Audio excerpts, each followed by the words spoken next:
tous, merci d'être fidèles à notre rendez-vous d'un auteur, un livre. Et puis, on a le grand plaisir d'avoir notre ami Alexis Génie qui vient nous présenter sa biographie de John Muir. Quelques mots peut-être sur Alexis, parce que la plupart d'entre vous le connaissent, mais rapidement, c'est peut-être lui qui est plus important à parler que moi.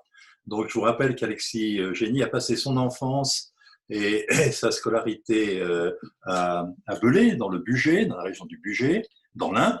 Et dès qu'il était, dès son enfance, il se passionne pour la littérature et il écrit des histoires dès l'âge de 8 ans. Et pour la biologie, en rêvant de planter des arbres dans le désert. Il exerce d'abord un métier de professeur. Il est agrégé de biologie. Il a été professeur des sciences de la vie et de la terre dans un lycée, au lycée Saint-Marc de Lyon. Et puis, de près le prix Goncourt qui lui fut décerné en 2011 pour son premier roman, L'art français de la guerre, il se consacre à la littérature en publiant romans et essais. Et aujourd'hui, il nous livre avec talent sa première biographie consacrée à un homme passionné par lui, comme lui, par la nature.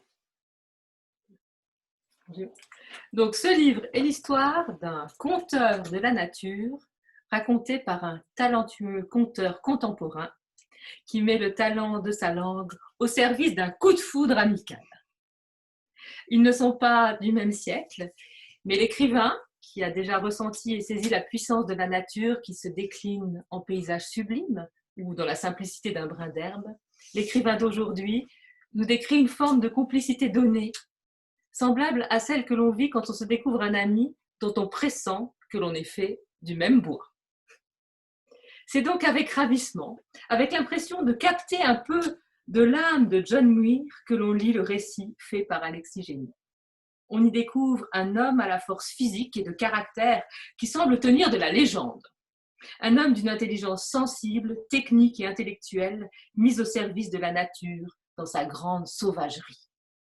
Et c'est avec émotion que l'on referme ce livre, avec l'impression d'avoir pris un grand bol d'air frais et d'avoir fait la connaissance d'un être touchant et exceptionnel, qui nous encourage autant à sauter dans les flaques d'eau qu'à enjamber les barrières de nos vies parfois trop polissées, pour renouer avec le sentiment d'intense liberté et d'émerveillement sacré qu'offre un bain de nature.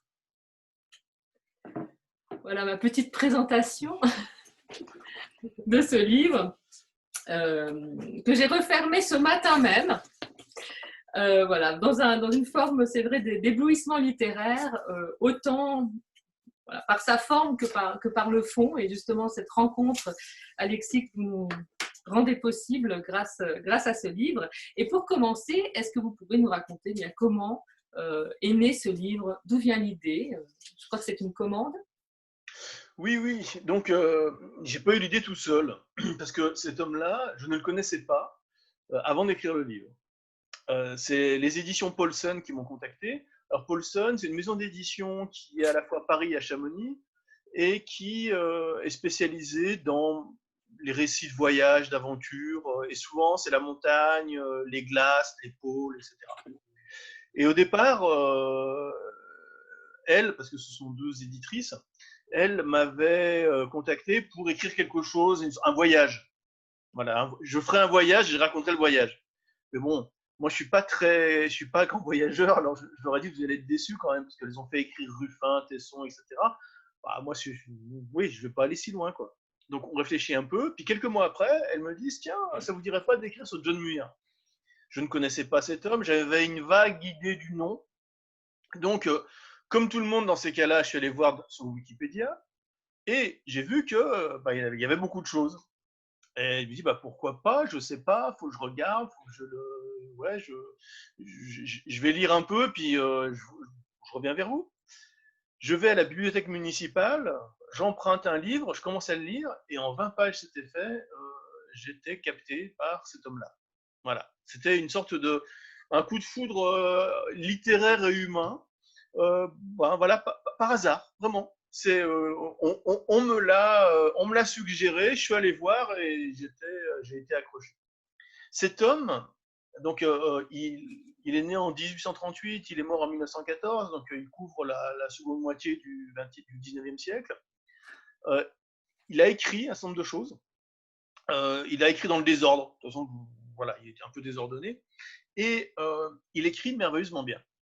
Et ça a été une surprise pour moi, parce qu'en ouvrant le livre, j'imaginais un truc un peu 19e, un truc un petit peu lourd, un peu académique, etc. Et en fait, tout ce qu'il écrit, c'est vif, c'est drôle, c'est enlevé, c'est poétique, c'est plein d'imagination. Et j'ai été fasciné d'abord par l'écriture de cet homme-là. Bon, de toute façon, un homme qui me précède dans la vie de 150 ans, on y a accès par les traces qu'il a laissées. Et là, il a laissé des traces écrites, des articles, des livres, et qui sont vraiment passionnants. Et donc, je me suis plongé là-dedans. J'ai lu à peu près tout ce... oui, enfin, je sais pas à peu près. J'ai lu exactement tout ce qui est disponible en français. Après, je suis allé chercher des choses en anglais. Et donc, j'ai un peu fait le tour de ce qu'il avait produit, lui. Par contre, je ne me suis pas trop mêlé de ce que d'autres avaient dit sur lui. Aux États-Unis, c'est un homme extrêmement connu. C'est vraiment une sorte de héros national. C'est le héros de la préservation. C'est le héros des parcs nationaux. Et il y a un certain nombre de biographies qui ont été faites sur lui. Bon, ça, non. Moi, je voulais juste raconter mon émerveillement devant la découverte de cet homme-là et essayer de saisir pourquoi cet homme-là me touchait. Pourquoi à 150 ans d'écart, j'étais encore touché par cet homme-là. Donc voilà, c'était un projet de presque d'élucidation de ce coup de foudre littéraire humain, en fait, que j'ai ressenti en lisant cet homme-là. Très bien. Juste,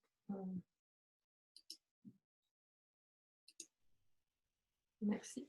Juste une demande technique. Est-ce que vous pouvez juste éteindre vos micros, les nouveaux arrivants, à qui je souhaite un grand bonjour. Voilà, parce que du coup, Alexis avait disparu. Oui, donc, est-ce que c'est la première biographie qui est écrite en français? Alors, en français, oui. En français, oui. En plus, en français, il n'est pas connu depuis longtemps. Les premières traductions de John Muir, elles datent des années 90 du XXe siècle, donc il n'y a pas si longtemps. C'est Michel Lebris qui les a dirigés. Michel Lebris, vous savez, c'est celui qui organise le festival Étonnant Voyageur à Saint-Malo. Et c'est un amateur de littérature d'aventure, de littérature de nature, etc. Et c'est lui qui a fait connaître cet homme-là, donc qui en France n'est pas connu du tout. Et ensuite, il y a un certain nombre d'autres livres qui ont été publiés chez José Corti, donc une petite maison, là dans les années 2010. Mais c'est tout. Et c'est assez confidentiel, en fait. Alors, on trouve des tas de gens comme ça, par hasard, des amateurs de John Muir, mais qui ont découvert ça par des biais personnels. Mais la plupart des gens ne le connaissent pas. En France, on ne le connaît pas. Aux États-Unis, ce qui est drôle, c'est que, par exemple, donc dans la région de la Sierra Nevada, il y a carrément le John Muir Trail, c'est-à-dire qu'il y a le chemin de John Muir, il y a les maisons de John Muir, il y a le souvenir de John Muir, etc., etc. C'est vraiment, il y a un peu de, c'est un grand homme, assez très très connu. Il est aussi connu que Thoreau. Bon, Thoreau, on le connaît en France, mais c'est vrai que pour les Américains, c'est du même ordre. Et c'est vrai que bon, là, il y avait un manque. Personne ne le connaissait en France, et je me dis que c'est quand même important qu'un homme comme ça, aussi intéressant, puisse être connu en France. Donc il y avait rien du tout. Donc je suis en effet le premier à avoir fait cette biographie, et j'en suis très très content et très fier. Et c'est un précurseur donc, du nature writing, parce qu'en effet, ça c'est quelque chose maintenant qui devient très à la mode chez nous, mais qui naît aux États-Unis. Donc, est-ce que c'est un des premiers Alors, les premiers, obligatoirement, c'est vrai que bon, avant lui, il y a Thoreau, il y a Emerson, voire même Fenimore Cooper. Hein, enfin bon, il y a du monde. Mais c'est vrai que lui, il a vraiment fait, à mon sens, œuvre littéraire uniquement sur ses promenades. En fait, il réfléchissait pas spécialement. C'est-à-dire que des gens comme Thoreau ou Emerson étaient des penseurs, étaient des philosophes. Donc, il y avait beaucoup de réflexion. Et même, bon, Emerson, il faisait le tour de son jardin, quoi. Ça allait pas plus loin. Et donc, il avait une idée de la nature très intellectuelle. Thoreau, bah, il était dans sa cabane dans les bois, mais les bois, c'était à 1,5 km de sa ville natale, donc il n'est pas allé très loin. Et Muir, lui, il est parti à l'aventure, complètement à l'aventure. Et il racontait ce qu'il voyait. Donc, il y a une vraie écriture de nature, c'est-à-dire que c'est vraiment sur le motif. Il n'avait pas des idées préconçues sur la nature. Il y allait et il racontait ce qu'il voyait. Et les bouquins qu'il a faits, ce sont des livres de voyage, des livres de rencontres, des livres, des récits de promenade, des récits de randonnée. Et il y a une description minutieuse, profonde, émouvante de la nature qu'il traverse. C'est-à-dire qu'il peut faire un chapitre, ça c'est étonnant, plusieurs pages sur l'émerveillement que lui procure la découverte de son premier palmier. C'est-à-dire qu'il a grandi en Écosse et après dans le Wisconsin. Wisconsin, c'est vers les Grands Lacs, c'est au-delà, au nord de Chicago, c'est vraiment un endroit assez froid.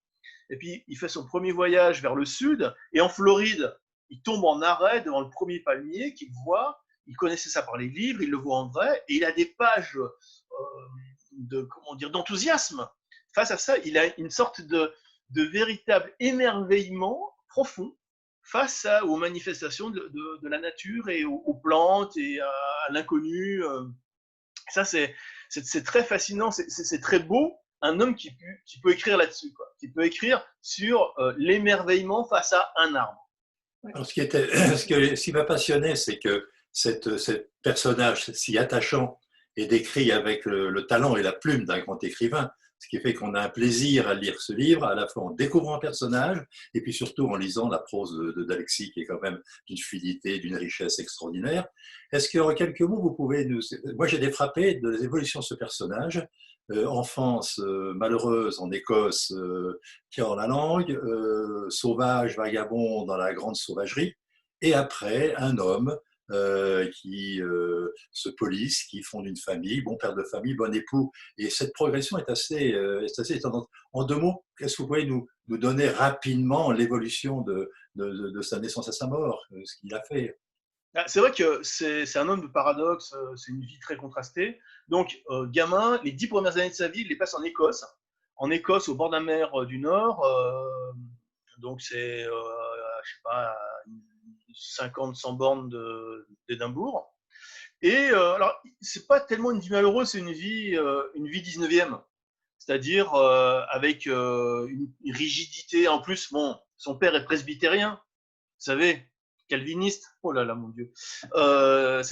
Et en fait, un peu caricatural, c'est-à-dire les calvinistes, quand on les imagine au 19e, le pire, c'est-à-dire obsédés par le salut et complètement coincés dans leur vie quotidienne où finalement, même sourire, c'est trop. Donc, il est dans cette vie-là, extrêmement corsetée, et il a des copains, et ils vont faire les fous dans la campagne, et voilà, sa vie, c'est ça. Et il va à l'école, ça c'est très important. Il va à l'école, et au début du 19e, l'école écossaise est excellente. Il faudra attendre 50 ans pour qu'en France, on ait une école pareille. Hein, les pays protestants ont beaucoup investi l'école très très vite. À 10 ans, son père décide de partir en Amérique. C'est l'époque de la ruée vers l'or, mais lui, l'or, ça ne l'intéresse pas. Il veut aller en Amérique dans une sorte de voyage vers une sorte de terre promise où il pourrait enfin vivre selon ses prétextes presbytériens. Et donc, ils vont dans le Wisconsin, qui n'est pas très, très, très hospitalier, d'autant plus qu'à l'époque, c'est le front pionnier, c'est-à-dire qu'on défriche la forêt pour installer des fermes. Donc, son père fabrique une maison de ses mains avec les voisins, c'est un peu la petite maison dans la prairie, et en défrichant les bois pour faire des champs. Et là, toute la famille, ils sont 7 dans la famille, ils vont pendant une dizaine d'années vivre une vie très austère, très isolée, c'est-à-dire que la famille travaille du petit matin au soir, on travaille. Point. Et c'est à la fois un lien avec la nature et à la fois une charge de travail. Alors là, la petite maison dans la prairie, c'est limite du camp de travail aussi, quoi. C'est extrêmement rigide, extrêmement raide. Et pendant ces années-là, Muir, qui était allé à l'école quand même, qui avait une bonne culture, finit par demander à son père s'il ne pourrait pas avoir des livres. Et il commence par des livres de science. Et là, le père, il veut bien. Un roman, non, mais la science, ça va. Donc, il il acquiert des livres de physique, d'arithmétique, et là, il quelque chose que je ne comprends pas très bien. Il invente des machines. Alors, la première machine qu'il invente, c'est une horloge. Mais comment il fait? Eh bien, dans son livre de physique, il voit qu'il y a le principe du pendule. Il réfléchit, et à partir du principe du pendule lu dans un livre, il reconstitue le mécanisme d'une horloge, alors qu'il n'avait jamais vu comment c'était avant. Il le construit avec des rouages en bois, parce qu'il a que ça, et il taille les rouages avec un couteau, avec une petite scie, etc. Et il finit par faire une énorme horloge, parce que les rouages en bois, c'est un peu gros, et le balancier, c'est un galet qui tient à une corde, et ça marche, et ça donne les heures. Et son père est assez émerveillé de ça, mais comme il est un petit peu raide, jamais il lui dira qu'il est fier de lui, mais bon, il est quand même assez émerveillé. Et donc, il va se mettre tout en travaillant au champ, il se met à lire, il se met à construire des machines, il se met à se passionner pour la poésie, parce que dans la Bible, il avait lu des passages poétiques, ça l'avait beaucoup touché. Et donc, discrètement, à l'insu de son père, il récupère des bouquins de poésie anglaise qu'il lit la nuit, et il est émerveillé par ça. Et après, il va aller à l'université de Wisconsin. Et là, pendant 4 ans, il va apprendre les sciences de la nature et toutes sortes de choses. Donc, c'est un homme qui a une culture solide, une culture académique. Il a passé le reste de sa vie à courir les bois, mais avant, il avait quand même une sacrée culture littéraire, technique, scientifique, etc. Et puis après, bon, il essaye de travailler et il a le projet d'aller faire un grand voyage pour explorer le monde, pour explorer l'Amérique. Enfin, carrément, le voyage, c'est je pars de Wisconsin, je vais jusqu'en Floride. En Floride, je prends un bateau et je vais en Amérique du Sud. En Amérique du Sud, je remonte l'Orénoque, puis je descends à l'Amazone, etc. Bon, il doute de rien. Il travaille pour gagner un petit peu d'argent pour préparer son voyage. Il a un accident et il se dit, c'est peut-être pas la peine d'attendre de faire le voyage, puisque l'avenir peut disparaître d'un coup. Et donc, il part avec une musette, un chapeau, une carte. Et hop, il va vers le sud. Et c'est son premier grand voyage. Et en fait, il ne va jamais revenir dans le Wisconsin, il ne va jamais se remettre à travailler, etc. Il va laisser tomber toutes ces histoires de machines, cette histoire de technicien qui aurait pu faire qu'il soit une sorte d'Edison. Non, il va se promener. Son activité, ça va être la promenade. Mais des promenades incroyables. La première promenade, c'est 1500 km quand même. Et après, il va aller en Californie. Et là, en Californie, il va découvrir la vallée de Yosemite. Cette grande vallée glaciaire qui est dans la Sierra Nevada. Il tombe amoureux de cet endroit et il va y rester, il va s'y établir. Puis, voilà. Donc ça, c'est sa vie de vagabond, sa vie de promeneur. Et il va raconter ça, il va prendre des notes tout le temps, etc. Et puis, sur le coup de la quarantaine, il va se marier. Alors là aussi, c'est compliqué, parce qu'un homme comme ça, comment il fait pour se marier, comment il fait pour rencontrer une femme, on s'est expliqué un peu dans le bouquin. Et il va s'établir dans la maison de son beau-père, qui a un verger. Et là, ce verger qui produit des fruits, il va le faire fructifier, il va devenir un homme riche, parce que tout ce qu'il fait, il le fait à fond. Et donc, il a cette vie normale, mais sa femme trouve qu'il s'étiole un peu. Alors, au bout de quelques années, elle lui dit, écoute, en gros, il lui dit, moi j'ai épousé un voyageur, hein, et puis là, c'est très bien, mais aucune ferme au monde ne mérite qu'un homme comme toi se réduise, donc retourne voyager. Et il refait des voyages, il va en Alaska, il va dans l'Arctique, il va aller dans des tas d'endroits, en écrivant à sa femme des lettres très intenses. Et en fait, il va alterner entre sa maison de Californie, qui est encore un musée de John Muir, et ses voyages lointains. Et il va se mettre à écrire, et il va écrire des articles sur ses voyages. Et ces articles vont être publiés dans des revues. Ça va être très très connu. De son vivant, il est super connu. C'est vraiment l'homme qui écrit sur le monde sauvage, sur le wilderness, comme on dit en américain. Et dans ces articles, il va faire l'éloge de la nature, et après l'éloge de la préservation de la nature. Il se rend compte que la nature est extrêmement dévastée par l'industrialisation, la colonisation, etc. Et il va militer pour que l'on crée des parcs nationaux, et surtout le parc national de Yosemite qui existe encore. Et donc il va militer pour ça. Il va créer une association qui existe encore, le Sierra Club, qui est une association écologique. Et il va, dans ses articles, expliquer pourquoi c'est important que la nature reste accessible aux hommes, pourquoi il faut la protéger, pourquoi elle est fragile, etc. Et donc, on voit que si on fait le fil de sa vie, bon, il a eu une enfance, bon, 19e, un peu petit chose, hein, classique, une vie de pionnier, une vie de vagabond dans la nature, une vie d'homme d'affaires dans son ranch, une vie d'écrivain, une vie de militant écologiste, etc. Et donc, juste là, jusqu'en 1914, donc il avait 76 ans, je crois, et quand il est mort, et d'une pneumonie, d'une bête pneumonie, sur son lit d'hôpital à Los Angeles, il y avait le dernier état du manuscrit de son livre qui raconte ses voyages en Alaska. Donc, jusqu'à la veille de sa mort, il était encore en train d'écrire. C'est un homme d'une énergie étonnante, d'une intelligence étonnante, qui a des qualités littéraires étonnantes. C'est assez fascinant de voir cet homme qui a plusieurs vies, et toutes ces vies, il les vit à fond. Donc voilà, c'est fascinant d'approcher cet homme-là, et puis d'essayer de saisir ce qui peut être. Et il y a des parts qui sont mystérieuses, hein, voilà, il y a des choses que je ne comprends pas très bien. Mais bon, c'est vraiment une aventure que d'accompagner cet homme. Quand on ouvre le livre, on passe chapitre après chapitre après chapitre, et le temps tourne, et on ne se quitte pas ce livre, tellement c'est passionnant. Ben, merci. L'idée, c'était aussi de faire quelque chose. Alors justement, je parlais d'éditrices tout à l'heure, elles m'ont un peu limité, parce que il y a plein d'épisodes, il y a plein d'anecdotes, etc. Donc moi j'en rajoutais. Et puis parce que je disais ouais, mais ça, cet épisode c'est très très bien, c'est vraiment très emblématique de ce qu'il est, ça montre vraiment sa personnalité, un aspect de sa personnalité, etc. Et à la fin ça devenait une sorte de truc plein de digressions. Elle me disait bon non, peut-être pas ça, faut la remettre moins. Bon, l'idée c'était de faire une trajectoire de vie qui soit assez nette, bon, et laisser en effet des choses peut-être que je n'explore pas, des tas d'anecdotes diverses. Bah, après, il suffit d'aller lire John Muir, d'aller lire ce qu'il a écrit lui-même.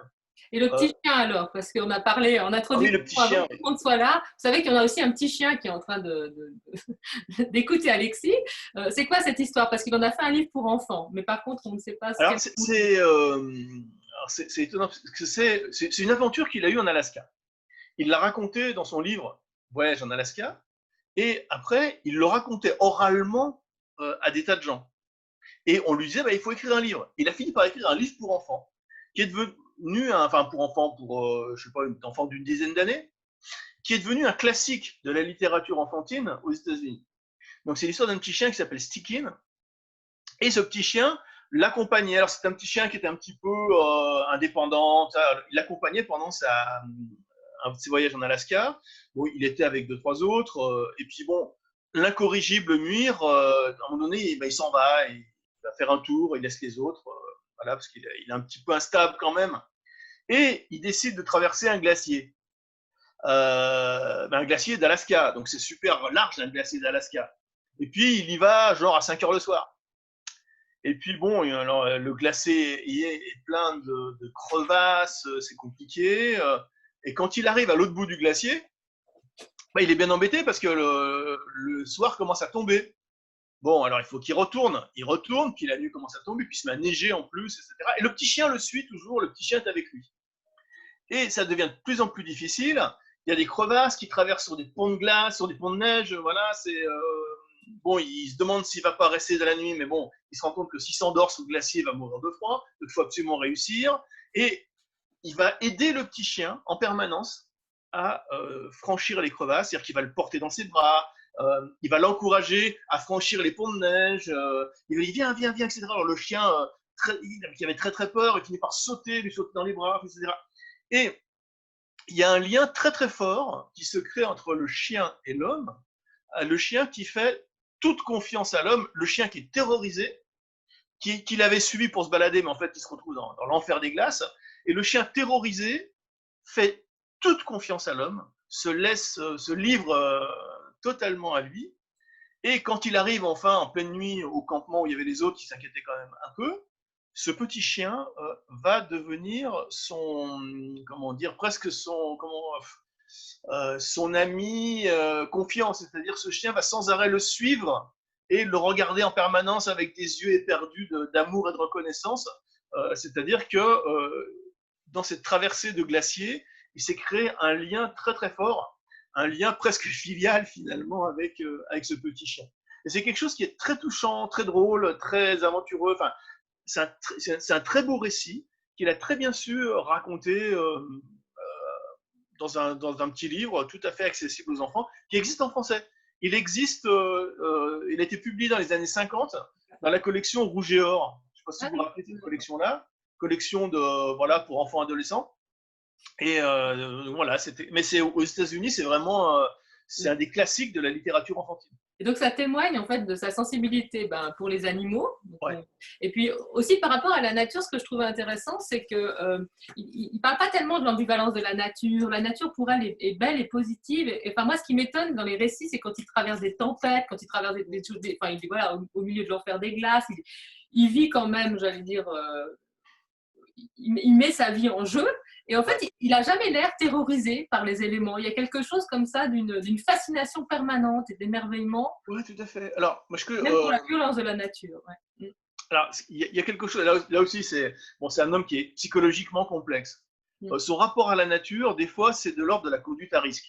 C'est ça. C'est-à-dire qu'aller traverser ce glacier en fin d'après-midi, voilà, c'était pas à faire, quoi. Mais il a fait plein de choses comme ça. Toujours, il se met en danger, il se met en risque. Après, je pense que son rapport à la mort est très particulier. C'est-à-dire qu'il écrit clairement que bon, la mort, c'est pas grand-chose. Que la mort, bon, c'est un passage et qu'il n'y a pas de raison d'en faire tout ce tintouin. Donc lui, finalement, il ne craint pas la mort. Il est tellement inscrit dans la nature que la vie et la mort, c'est quasiment pareil. Ça fait partie la mort fait partie de la vie, fait partie de la nature. Et il n'en est pas terrorisé. C'est très très étonnant, mais c'est pareil pour les animaux. C'est-à-dire qu'il ne fait pas exactement la différence entre les hommes et les animaux. Bon, il voit bien que ce n'est pas la même chose, hein, mais pour lui, les animaux sont intelligents, ils ont une sensibilité, et on peut avoir des liens forts avec les animaux. Et il a des liens très bienveillants, très affectueux avec les animaux. Et pour lui, les animaux, ce sont quasiment nos colocataires. C'est-à-dire, nous partageons la terre avec eux. Et lui se sent heureux et honoré de partager la terre avec ces animaux qui sont si beaux, si intelligents, si affectueux. Donc il y a une sorte de... Alors, j'avais inventé quelque chose, une sorte de monothéisme animiste en fait. C'est-à-dire que, bon, il est chrétien, il a hérité de sa famille, chrétien presbytérien, mais après, il se moque absolument du dogme. Pour lui, il y a un créateur qui a créé le monde et les créatures qui le peuplent. L'homme n'a aucune place prééminente dans cette création. L'homme n'est qu'un être parmi les autres. Par contre, tout est relié. Tout est relié par des relations on va dire, d'affection, d'attirance, etc. Donc, il est relié aux chiens, il est relié aux arbres, il est relié à tout. Et il a une sorte de relation. Alors, c'est pas une relation d'amour, mais c'est quelque chose de cet ordre-là, une relation d'amour amical vis-à-vis de toutes les créatures. Et donc, du coup, bon, hommes-animaux, c'est plus un problème. Vie-mort, c'est plus un problème. Et c'est très, très étonnant, cette vision-là. Alors, il semblerait que, alors moi qui connais mal le calvinisme, il semblerait que c'est enraciné quand même dans le calvinisme, dans le rapport à la nature. Exactement. En fait, c'est ça que je trouvais assez frappant. C'est que, alors qu'au début du livre, hein, dans son enfance, on voit vraiment que la face sombre du calvinisme, comme à la fin, c'est très beau quand il meurt, hein, son père le reconnaît comme son merveilleux vagabond. Donc, on voit là quand même que le père aime son enfant. Ça se trouve assez beau. Mais du coup, au début, on se dit, oh là là, décidément, la religion a été assez traumatisante pour lui. Mais vous l'avez évoqué déjà, il aime la poésie de la Bible. Et je crois que là, en l'occurrence, ces sources bibliques que lui ont donné, que lui a donné son calvinisme, l'ont beaucoup marqué. Et c'est vrai qu'on parle du panenthéisme de Calvin, c'est-à-dire que Calvin parle de l'Esprit de Dieu qui habite l'ensemble de la création. Alors évidemment, il parle du Christ, mais Calvin admire le théâtre de la création, il admire la beauté de la création, et on trouve des accents calvinistes chez Muir. Voilà. Je voulais juste vous lire une petite citation du commentaire de la Genèse de Calvin, juste pour montrer. Bon.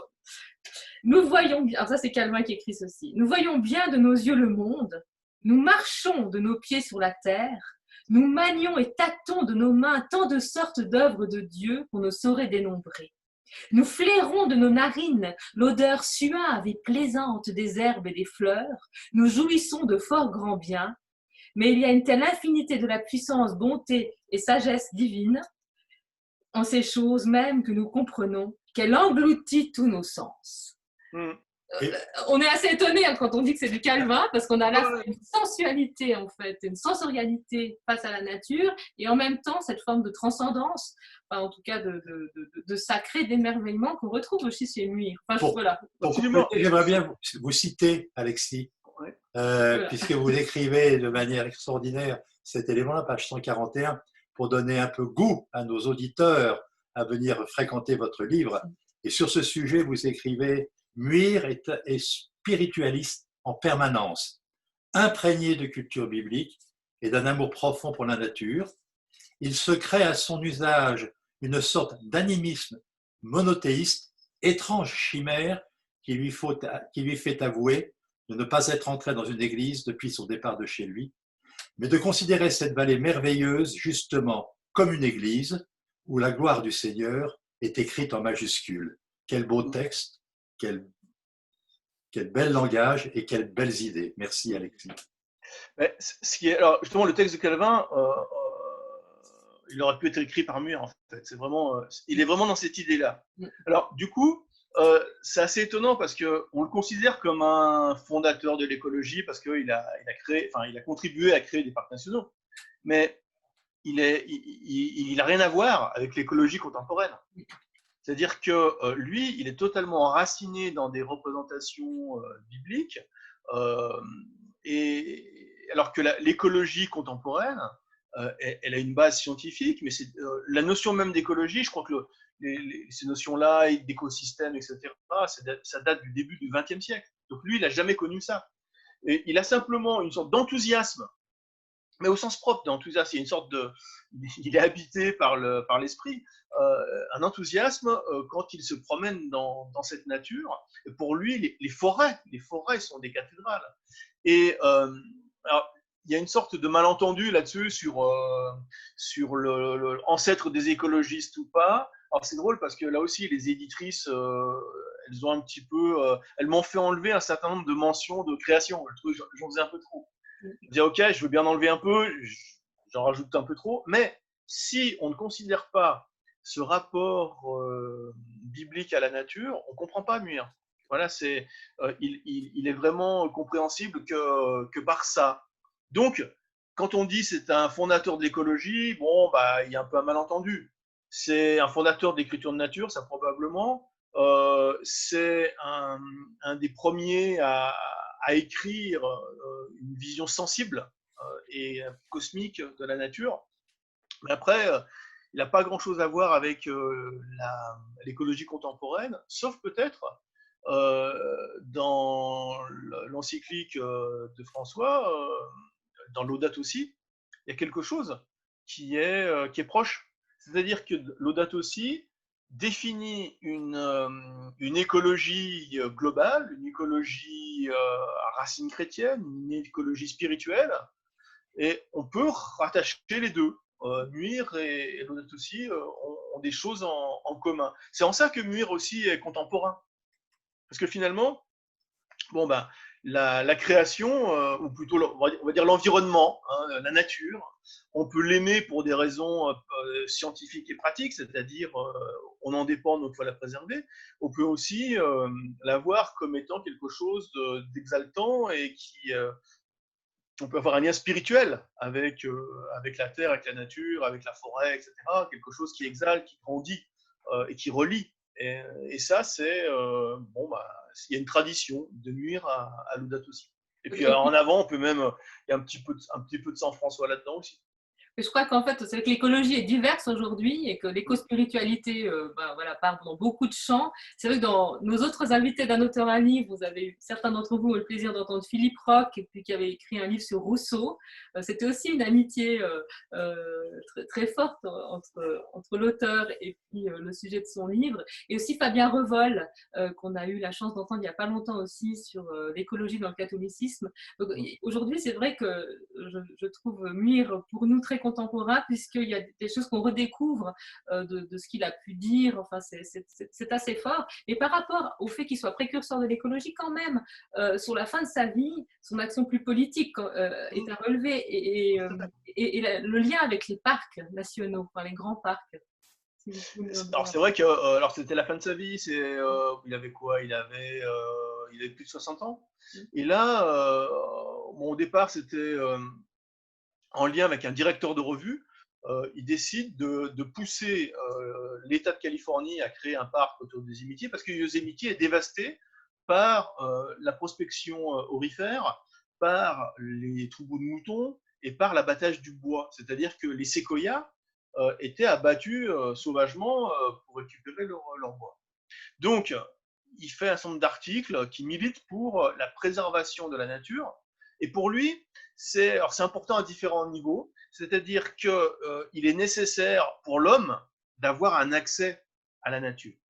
C'est-à-dire que les grandes villes, alors à l'époque c'est San Francisco qui grossissait énormément, les grandes villes ne sont pas le milieu naturel de l'homme, il faut que l'homme puisse aller dans la nature. Donc là, il militait pour ça. Il faut qu'il y ait des grandes zones de nature préservée. Alors après, il a également des arguments qui sont plus contemporains. Donc il explique que si on coupe les forêts, l'eau n'est plus retenue dans les sols de la forêt, et donc du coup, ça va tarir les fleuves qui irriguent la vallée centrale de Californie, qui est une zone agricole, etc. Donc il y a plein de niveaux différents. Et assez rapidement, il obtient gain de cause, c'est-à-dire qu'un parc est créé. En fait, c'était l'époque où on commençait à créer des parcs aux États-Unis. Le premier, c'était Yellowstone, c'était avant, une dizaine d'années avant, ou je ne sais plus, 20 ans avant. Et donc, on prend des grandes zones que l'on protège. Alors après, il y a tout un débat. Comment on les protège? Est-ce qu'on les protège totalement ou un petit peu? Est-ce qu'on a le droit d'avoir des activités ou pas? Alors lui, il était pour qu'il n'y ait pas d'activité du tout. Mais bon, après, comment on finance le parc? C'est très compliqué. Et il a fini par remiliter pour que le parc de l'État de Californie devienne un parc fédéral. Et là, il va en appeler à Theodore Roosevelt. Theodore Roosevelt, alors il y a deux Roosevelt, hein. Il y a Franklin Roosevelt qui a fait la guerre de 40 et Theodore Roosevelt qui était une sorte de baroudeur, le côté un peu cow-boy, puis bon, il en jouait pas mal. Et il y a une anecdote qui est très drôle, c'est Theodore Roosevelt veut rencontrer Muir, il est le président, il veut le rencontrer. Muir lui dit que oh non, de toute façon il a un voyage, il ne peut pas. Roosevelt insiste, envoie une lettre manuscrite qu'il a fait lui-même. Bon, finalement, Muir accepte de le rencontrer. Roosevelt vient en Californie et là, Muir lui dit écoutez, allons camper, et tous les deux. Sans journaliste, sans garde du corps, sans rien du tout, on prend une tente et on va camper. Et donc ils vont camper 3 jours, tous les deux, Theodore Roosevelt et John Muir. Alors, on ne sait pas où ils sont dans la montagne, ils bavardent, ils font des feux de camp, etc. Et puis quand ils redescendent, eh ben, ils sont tous les deux ravis. Muir trouve que cet homme-là, c'est un sacré bonhomme, et Roosevelt trouve que c'est un homme extraordinairement libre. Et quand il rentre à Washington, il signe le décret comme quoi le parc de l'État de Californie devient parc fédéral, et ce qui garantit une protection de meilleure qualité, puisque ce n'est plus, ça dépend plus de la politique locale. Il faut se rappeler, on est vers 1900, hein. la politique locale aux États-Unis, c'était un peu le western. Donc, c'était pas très assuré de protéger véritablement le parc, tellement il y avait d'enjeux pour essayer de l'exploiter quand même.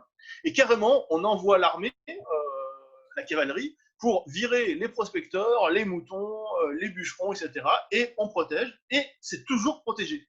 C'est-à-dire qu'actuellement, ce parc a sauvé les séquoias, a sauvé la vallée du Yosemite, et on peut s'y promener. Alors, il y a un peu de monde, et par contre, si on veut faire la grande balade, le John Muir Trail, la grande balade dans la montagne, eh ben, les gardes du parc n'accordent que 25 permis de rentrer par jour.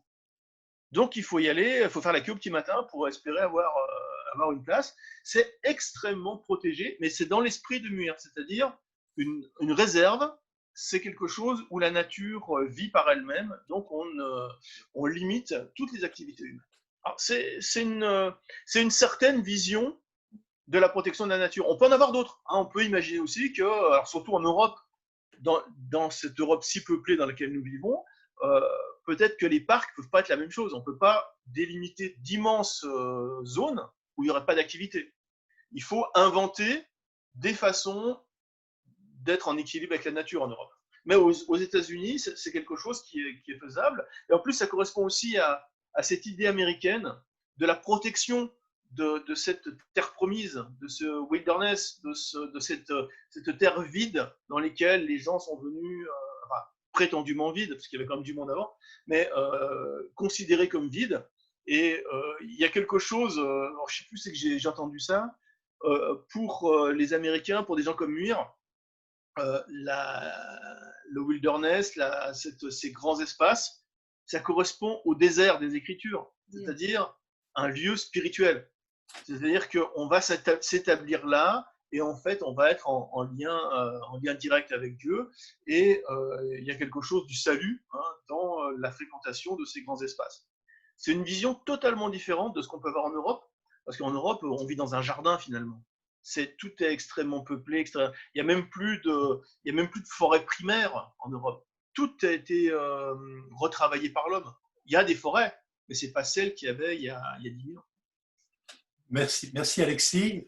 Nous conservons le format d'un auteur, un livre, et maintenant nous ouvrons la parole à nos participants. Donc, la personne qui veut parler, soit appuie sur le petit bouton « Lever la main », soit éventuellement nous fait signe si tant est qu'on peut la voir sur l'écran. Donc, il y a quelqu'un qui a levé la main déjà, Gondran, si vous voulez donc parler, il vous faut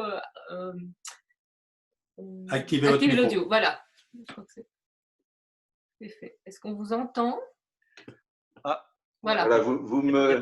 Ça fonctionne? Non? Oui, tout à fait. Attendez. Ah bah ça y est, voilà, ça y est, oui. Ça marche. J'ai activé la vidéo. Oui, c'est bon. Ça marche, c'est bon. Alors, je voudrais tout d'abord vous remercier d'avoir invité. Le son n'est pas terrible. Le son marche pas très bien. On vous entend mal. Monsieur Yéli, que je connaissais par ses ouvrages précédents, mais je ne savais pas qu'il était intéressé pour utiliser un téléphone portable en plus, alors ça va peut-être être un peu compliqué. Est-ce que monsieur Muir, dans ses activités de découvreur de la nature, s'est intéressé à approcher et a écrit quoi que ce soit ou fait quoi que ce soit avec les peuples indigènes, les peuples indiens d'Amérique du Nord? Excellente question. Bien entendu, ma question. Alors, les peuples indigènes, il les a rencontrés à 2 reprises. Première fois en Californie. Et il y a une page terrible de cette rencontre. En fait, il va se promener dans la Sierra, puis il rencontre un groupe d'Indiens. Et il a un regard terrible parce qu'il les trouve sales, puants, géniards. On a même pu dire, oui, Muir est raciste parce que, voilà. Mais en fait, le problème, c'est que les Indiens de Californie ont été exterminés. C'est-à-dire que quand les prospecteurs sont arrivés au moment de la ruée vers l'or, ils s'installaient partout. Les Indiens ne voulaient pas que ces gens viennent creuser des trous chez eux. Donc, il y a eu de la violence. On a envoyé l'armée et l'idée, c'était liquider les Indiens. Donc, les Indiens ont été massacrés et ceux qui ont réussi à s'échapper vivaient dans la montagne. En fait, ils étaient complètement clochardisés. C'est-à-dire, c'était les restes, les survivants de ces guerres indiennes très, très, très violentes qui ont eu lieu après la rue vers nord. Donc, c'était une sorte de clochard, en fait. Et après, quelques années après, il est allé en Alaska. Là, l'Alaska a beaucoup moins souffert de la colonisation, c'est-à-dire qu'il n'y a pas eu des masses de gens qui sont venus s'installer en Alaska, et il a rencontré des villages indiens qui vivaient sur la côte, qui vivaient de la pêche au saumon, et des villages qui étaient absolument, qui vivaient tels qu'ils vivaient depuis des siècles. Et là, il a un regard extrêmement positif sur ces Indiens. Il les trouve intelligents, il les trouve bienveillants, il les trouve drôles, il les trouve. Il raconte, il dit quelque chose qui est très très fort. Il dit dans les villages indiens, je n'ai jamais entendu un enfant pleurer. C'est-à-dire que les enfants, on ne les laisse pas pleurer, on ne les bat pas, on ne les engueule pas. Et ça, avec l'enfance qu'il a eue, parce qu'il a été quand même élevé à la trique, on sent la nostalgie, on dit, bah voilà, une autre enfance est possible. Et aussi, il dit que tout le village va se débrouiller pour que tout le monde soit à l'aise, pour que personne ne perde la face, pour que, pour que chacun ait sa place. Et là aussi, il est fasciné par ça. Et il est vraiment très, très attentif et très bienveillant vis-à-vis de ces Indiens. Et après, il est désolé de voir, bon, il y retourne 20 ans après, il se rend compte que déjà, là, le tourisme a déjà un peu changé les choses, c'est-à-dire que les Indiens se mettent à faire des petites bricoles souvenirs pour les touristes, et petit à petit, vont perdre leur façon de vivre autonome. Voilà. Donc, il y a ces deux rencontres, voilà, la rencontre de ces survivants, et puis après la rencontre des Indiens tels qu'ils sont, et il les apprécie énormément. Il trouve que la civilisation, comme on l'appelle, n'est pas, face à ces Indiens, c'est quand même quelque chose de très rigide, la civilisation, et ces Indiens, ils sont pleins de qualités. Vous pouvez, si vous voulez poser des questions pendant que Alexis répond, manifester votre volonté de poser une question. Donc, n'hésitez pas à vous signaler. Donc, prochaine question, s'il vous plaît. Vous appuyez sur le petit bouton, levez la main. Si je peux poser une question. Oui. Moi, ce qui m'a frappé aussi dans le livre de tout ce qui a été dit jusqu'à maintenant, c'est l'énergie joyeuse du style. On est vraiment plongé dans une histoire qui est pas très chronologique d'ailleurs, hein, puisque Alexis Jenny parle de la rencontre avec les séquoias au tout début, et puis après, bon, il y a une chronologie qui s'installe, mais c'est cette espèce de positivisme très, très agréable à lire qui m'a vraiment tout à fait frappé, et mon épouse également, puisqu'on a lu le bouquin ensemble en même temps. Juste une petite remarque tout à fait intéressante qui est écrite à un moment donné au début du livre, et en écho notamment avec la définition de sauvage, hein, wilderness, l'homme sauvage, ou qu'est-ce que c'est vraiment que l'homme sauvage, la nature sauvage dans son contexte, c'est que vous écrivez à un moment donné qu'il n'y a pas de violence, il n'y a pas de sang dans la nature. Bien sûr, on rencontre des cadavres, mais cette nature, en fait, n'est pas du tout la même que celle de l'homme. Je me souviens plus à quel moment. Je crois que c'est lui qui écrit ça. Voilà, il est étrange que l'on puisse parcourir les forêts sans voir la moindre trace de sang. La plupart des animaux sauvages viennent au monde et le quittent sans que personne ne s'en aperçoive. Je voulais juste avoir un commentaire éventuellement sur cette observation. C'est vrai que chez Muir, il y a toute une réflexion sur la mort et sur. Alors, je pense qu'il faut aussi l'entendre comme une prise de position contre l'obsession de la mort dans les sociétés occidentales. avec cette angoisse de la mort, et puis avec cette mise en scène de la mort aussi, cette, cette façon de mettre en scène l'inquiétude, le veuvage, la maladie, la mort, etc.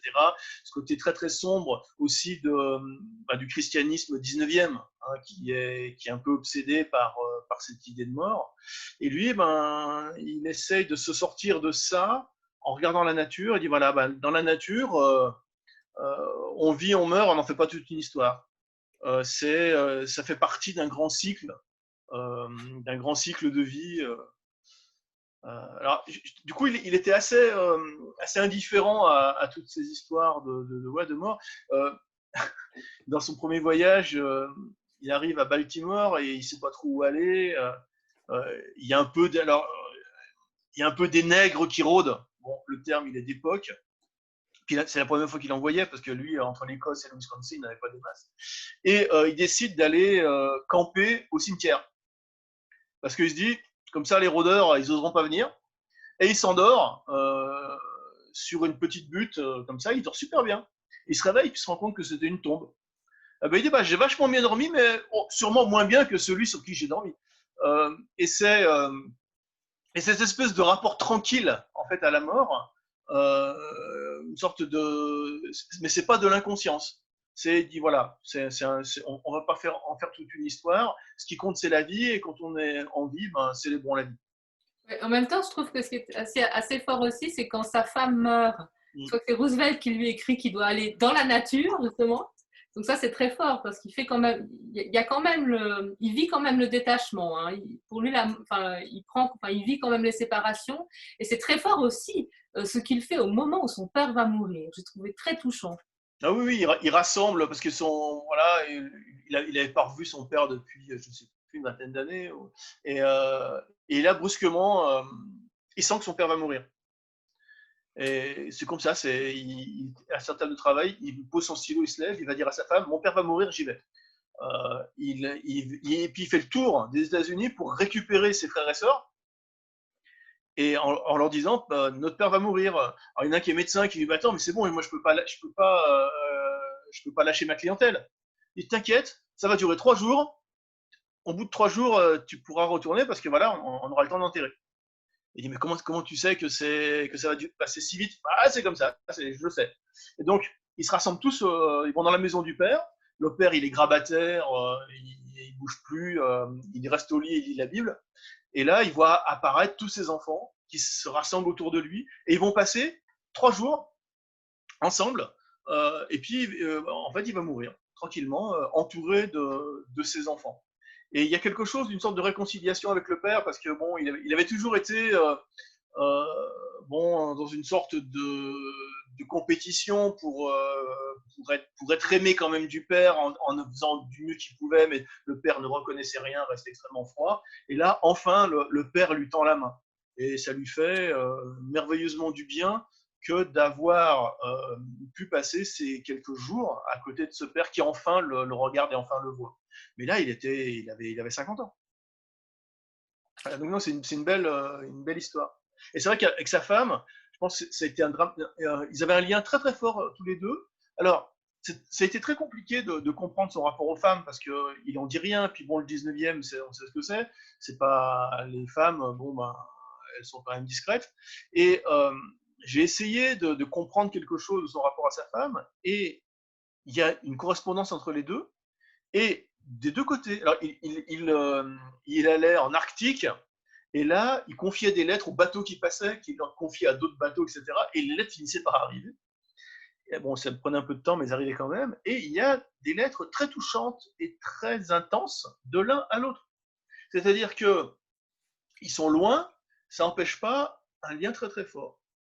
Et quand sa femme est morte, on sent qu'il est désemparé. Alors il traîne un peu, il voyage un petit peu, il va voir ses filles, puis après il finit par mourir lui aussi.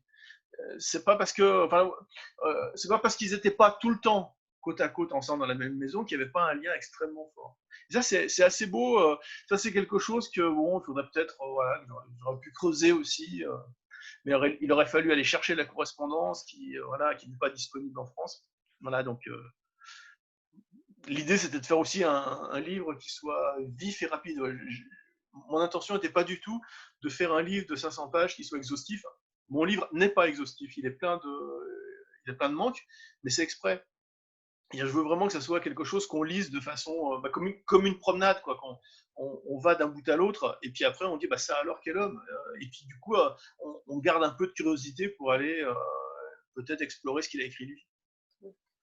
Y a-t-il encore une question? On a le temps pour avant de conclure et avant de remercier Alexis pour cette passionnante exposé.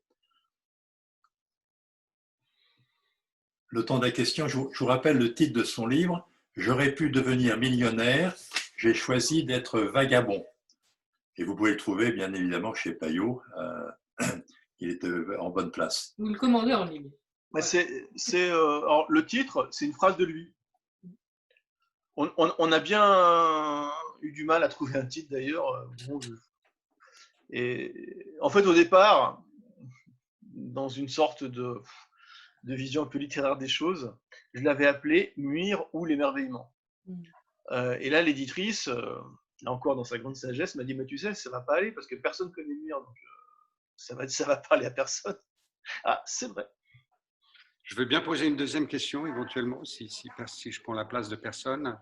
Tu parlais tout à l'heure de l'urbanisation. Hein, donc, l'homme n'est pas fait pour vivre en ville, mais il faut aller dans la nature. Et donc, c'est intéressant la littérature ou le cinéma de ces dernières années par rapport à la vision de l'homme dans la nature. Des films comme Délivrance, qui se soldent par des expériences catastrophiques, et notamment le fameux Into the Wild, dont on avait parlé ensemble, puisque le personnage qui part comme ça à l'aventure dans la nature finit par en mourir. Donc c'est vrai qu'on a vraiment deux natures très très différentes, celle de Muir qui est cette énergie positive, et il traverse les États-Unis, l'Alaska, il ne lui arrive jamais rien. D'ailleurs, les gens l'attendent. Ah, mais vous êtes John Muir, c'est assez étonnant cette manière dont tout à coup il est attendu dans un espèce de no man's land permanent où il y a un type tous les 800-900 mètres carrés. Comment est-ce qu'on perçoit en fait cette grande différence entre cette nature accueillante qui est celle que tu décris dans le livre et cette nature dangereuse et qui mène souvent à la mort que l'on peut retrouver dans Délivrance par exemple ou dans le Into the Wild? Alors c'est vrai que Muir est un homme assez exceptionnel en termes de résistance physique. Voilà, ce qu'il a vécu, voilà, ne refaites pas ça chez vous, comme on dit dans les précautions. Non, il a vécu, il a échappé à la mort 15 fois, quoi. Donc c'est très très particulier. Bon, on peut pas du tout faire la même chose que lui. Moi, j'avais hésité à aller dans la Sierra Nevada pour le bouquin. Et puis, je me suis dit, j'ai regardé un peu, puis je me suis dit, à quoi ça sert, puisque d'abord ça a bien changé, et puis deuxièmement, voyager comme Muir, c'est pas possible. Dès que je me mets des chaussures de montagne et j'ai un sac à dos, c'est bon, c'est foutu. Dès que j'ai une tente, c'est plus ça. Ça risque d'être un faux témoignage finalement. Donc, on peut pas faire comme il a fait, c'est pas possible. Et c'est vrai que la nature est assez indifférente au sort de l'homme. C'est-à-dire qu'on y meurt facilement. Mais je crois qu'à chaque fois, Into the Wild et puis Délivrance surtout. Délivrance a été tourné dans les années 70. C'était en plein retour à la nature, utopie, hippie, etc. La nature est bonne, etc. Et là, Borman fait un film qui dit bah non, la nature est pas bonne, hein, c'est même super violent. Voilà, je pense que c'est par opposition aussi aux utopies naturelles. C'est-à-dire que toujours la nature a été dure à l'homme, a été violente pour l'homme et surtout indifférente pour l'homme. Voilà, on meurt de faim, de froid, de prédateurs, enfin tout ce qu'on veut. On peut pas oublier ça. Et toutes les idéologies de retour à la nature un petit peu bisounours, faut s'en méfier parce que la vie naturelle est rude. Voilà.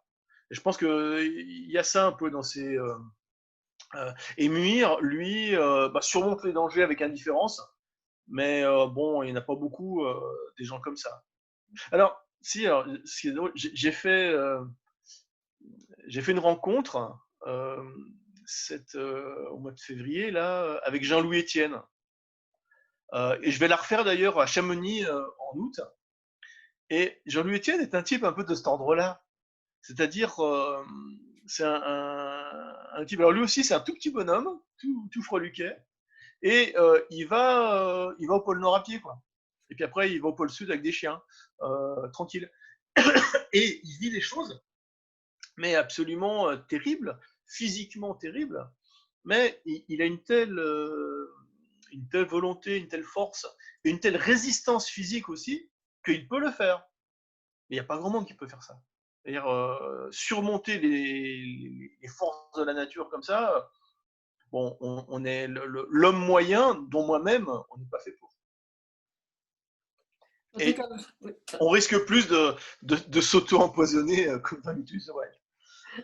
En tout cas, merci de nous avoir fait découvrir, Alexis, cet homme exceptionnel. C'est vrai, hors du commun. Vraiment un grand merci pour ce partage.